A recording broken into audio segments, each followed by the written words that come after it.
হাদির উপর হামলার ঘটনায় স্বরাষ্ট্র উপদেষ্টার পদত্যাগ দাবি জানিয়েছে বিভিন্ন রাজনৈতিক দলের নেতারা।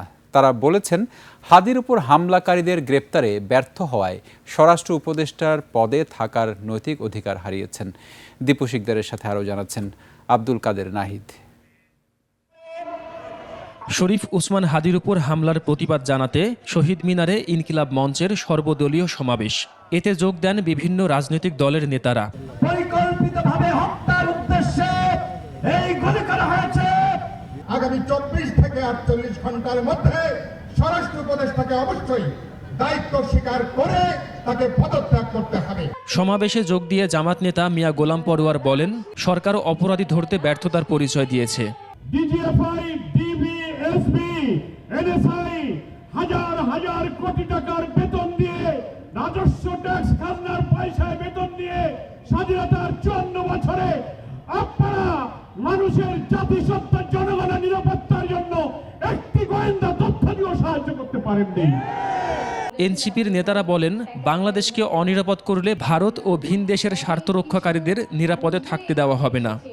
যারা এই দেশের সন্তানদেরকে বিশ্বাস করে না, আপনারা যেহেতু তাদেরকে আশ্রয় প্রশ্রয় দিচ্ছেন, কথা স্পষ্ট করে বলে দিতে চাই, ভারতের যারা সেপারেটিস্ট আছে, বাংলাদেশে আমরা তাদেরকে আশ্রয় প্রশ্রয় দিয়ে যে 7 সিস্টার রয়েছে সেটাকে বাংলাদেশ থেকে স্বরাষ্ট্র উপদেষ্টার পদত্যাগের দাবি উঠেছে। আমরা মনে করি নৈতিকভাবে উনি আর এই দায়িত্বে থাকতে পারেন না। বাংলাদেশকে 5ই আগস্টের পরেও আগের মতোই তারা রাজনৈতিকভাবে হস্তক্ষেপ করবে, নির্বাচনে কারসাজি করবে। ভারতের সেই ভাবনা ভুল। আগামী 25 তারিখের মধ্যে শেখ হাসিনা ও আসাদুজ্জামানকে ভারত থেকে ফেরত দেওয়ার দাবি জানান বক্তারা। আগামী 25শে ডিসেম্বরের মধ্যে আপনারা খুনি, মৃত্যুদণ্ডপ্রাপ্ত শেখ হাসিনা এবং আসাদুজ্জামান খান কামাল তাদেরকে 25শে ডিসেম্বরের মধ্যে আপনারা হস্তান্তর করুন, প্রত্যর্পণ করুন। না হলে আমি হাদির রক্তের কসম দিয়ে বলছি, বাংলাদেশের প্রতিটি ভারতীয় প্রতিষ্ঠানের বিরুদ্ধে আমরা প্রতিরোধ সংগ্রাম শুরু করব। তারা বলেন, 71-এর আজাদী লড়াই বেদখল হয়েছে, আগ্রাসনকারীরা এখনো দেশের ভেতর থেকে ষড়যন্ত্র করছে। আমাদের সশস্ত্র বাহিনীর মধ্যে তারা ঘাপটি মেরে দিল্লির খলনায়ক অ্যাসেট হিসাবে কাজ করছে।